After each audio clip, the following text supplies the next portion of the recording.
So yes, Pablo sakasi niskwamkela ke nkqubeni yethu ke namhlanje sisithi ichunge yolonto ke esikuyo namhlanje nisithi ke andihambi ndodwa andiphethe uNigel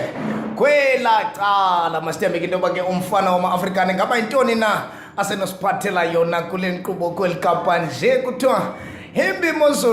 mozulu ngaphandle abantakwethu akho ngenye indlela esinothi sithi chungembe ngaye ngaphandle into ke sithi ke kubantu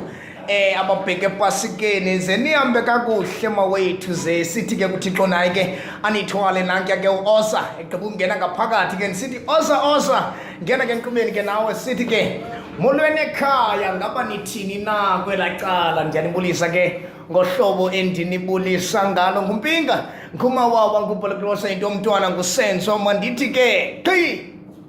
qha uzungakhali izawuza ke ngoku ingoma yethu ke ilandele naye umntana kazahari sithi mthwalo wam uyandisinda, this burden is too heavy for me ke siyazi into yoba ke that was the debut album yakhe back in 2012. Oh, ndandiyimamela ke le album I was still in grade 10 I think andisile yo ndandikamameli kodwa ke wayesithi uzahara kawutsoyo uba isithi umthwalo wam uyandisinda ndive nam ke ingxaki zam noko zithe xhaxhe kuba kaloku le ngoma iyanto meleza batakatata ke masithembe into yoba ke sawukwazi into yokuthi masinyamezelaneni kwezi nqele sikolikapa lodumo yebo.